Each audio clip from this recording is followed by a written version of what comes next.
Such a vast Athenian empire, long perceived as an invincible democratic metropolis, suffered its ruinous collapse at the end of the 5th century BC. Its legendary navy was sunk by not only the military might of its enemy Sparta, but also by strategic greatness and the staggering wealth of a distant Persian great king. And this silent, methodical tyrant, though infamously bastardized by his enemies, did that which the king's rivals have known since the time of his fall to him, as the only successful and methodical conqueror could never achieve. Rather than swords, he used limitless gold to control the Greeks in struggle and engineer the downfall of Athens from behind the dark. The tale of this genius, Darius II, started with the dying breath of his father, Artaxerxes. The death of a Persian king set off a violent maelstrom of aspiration in a kingdom stretching from India to the Aegean Sea. Although he left a legitimate heir, the late king raised numerous illegitimate children through his many concubines. One of these men was Ochus, an original name. As the child of a Babylonian woman, Ochus was virtually a political impostor, and was silently exiled to become a governor on the remote southern coast of the Caspian Sea. This was meant to be a comfortable but insignificant life, a life far removed from the bloody battles for the throne. But buried in this calm background, the exiled son was enormously ambitious, watching as the disorder unfolded with infinite patience as he schemed against his unlikely ascent to unchallengeable status. His rise increased when he married his half-sister, the mercilessly scheming Parysates. The old king and his royal wife were suddenly killed, and the legitimate heir was left perilously isolated. Within a handful of weeks, he was murdered by another illegitimate brother, who took over by committing acts of paranoia and terror. An exiled Ochus played a crafty and devastating deception, knowing the usurper would inevitably target him. In his role as the noble avenger of the murdered heir, in place of a declaration of open rebellion, he covered his ambition with the excuse of nobility. He stealthily forged an impervious coalition, convincing powerful governors as well as the usurper's own military commanders. While marching the advancing army to the capital, Ochus preferred subterfuge to open warfare.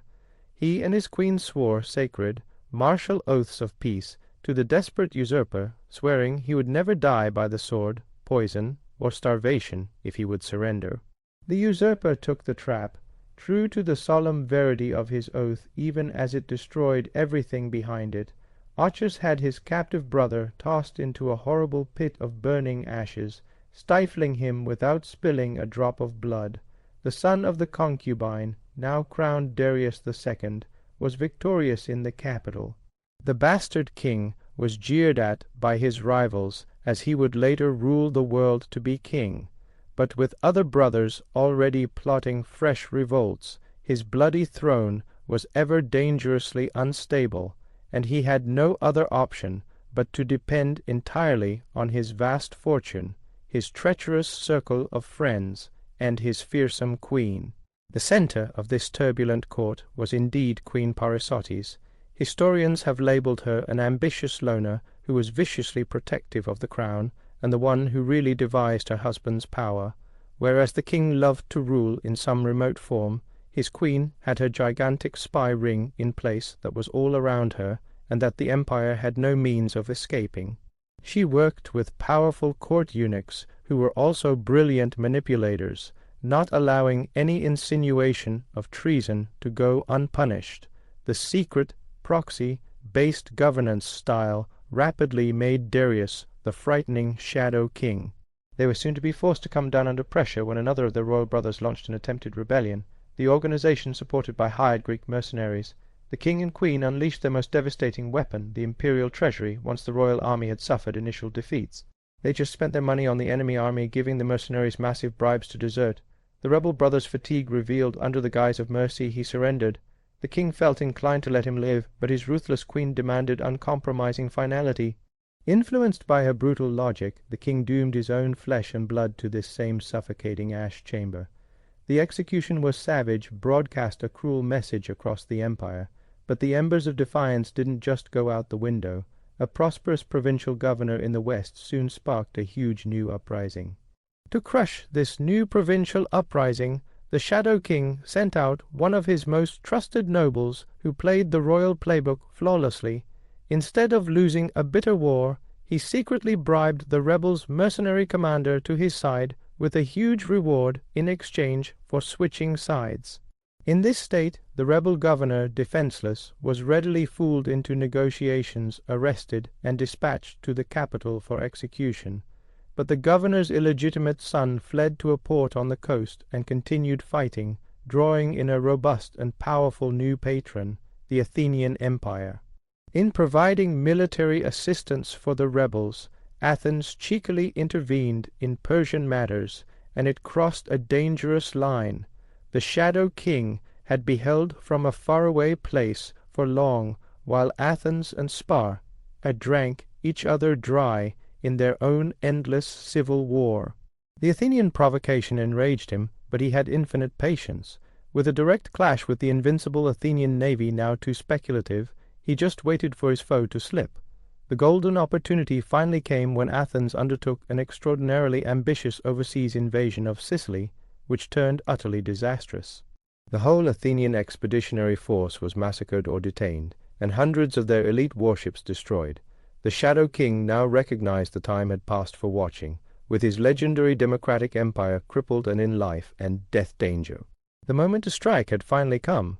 Feeling his enemy's deadly weakness, the Shadow King engaged in a secret war. He directed his western governors to demand tribute from coastal Greek cities that had served under Athenian control for decades.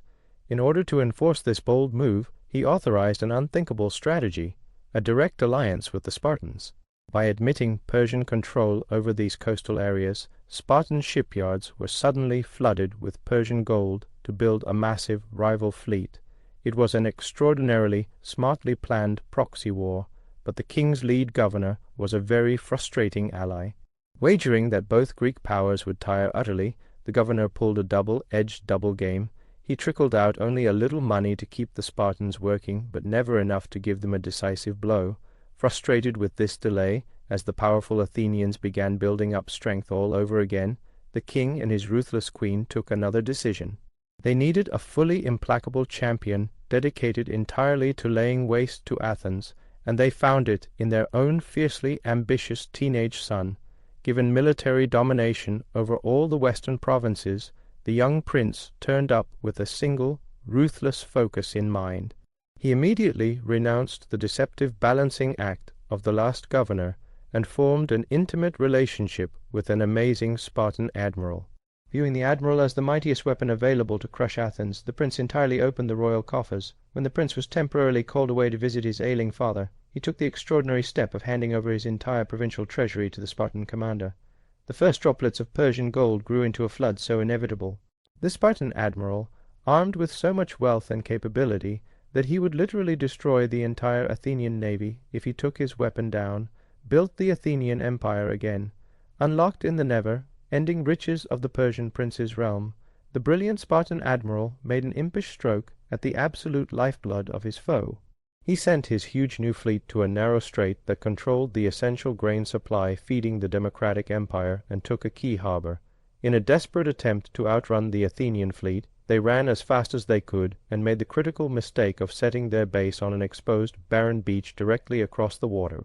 With nothing in the way of a city to supply them, the Athenian sailors had to abandon their ships and journey inland each day to find food. The next few days were filled with a strange ritual, and every morning the Athenians rode out to offer battle, and every morning the Spartan admiral just flat refused to step up. Their dread was getting the better of them, and they became dangerously complacent and mistakenly determined that their enemy was paralyzed by fear. They didn't know they were being hunted by a patient predator. After seeing in this daily way, the Spartan commander waited to see if the Athenians would come back to their desolate beach and wander back inland for their foraging.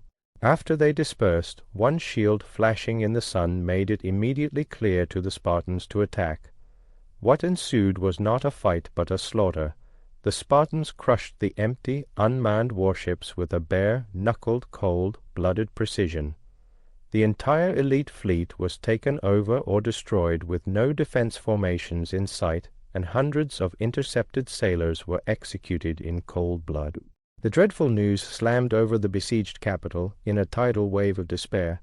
When its mythical fleet was ransacked and the city was completely cut off from the sea, the starving empire finally surrendered unconditionally, accepting brutal terms that doomed it to eternal decline. After the crushing defeat, the great walls of the besieged city were torn down, and its beloved democracy replaced with a brutal oligarchy, and its golden age was completely extinguished. The irony of this colossal collapse was immense. Where the great conquerors of Persia had hitherto failed to break the Athenians with their massive invading armies, the Shadow King had been successful, never leaving his crown.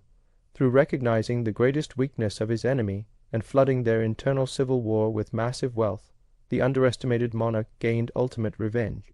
Yet the Shadow King may not have lived to appreciate the grandeur of his victory. In the very same year his great rival surrendered, he died of illness in Babylon. In his nearly 2 decades in office, he transformed an empire born in turmoil into a renewed superpower, restoring prosperous coastal lands that had been lost for generations. He was never a classical warrior king, but rather a brilliant political mastermind that taught that unlimited wealth and the quiet cunning of the powerful could tip the balance of ancient politics at the level of the ancient world.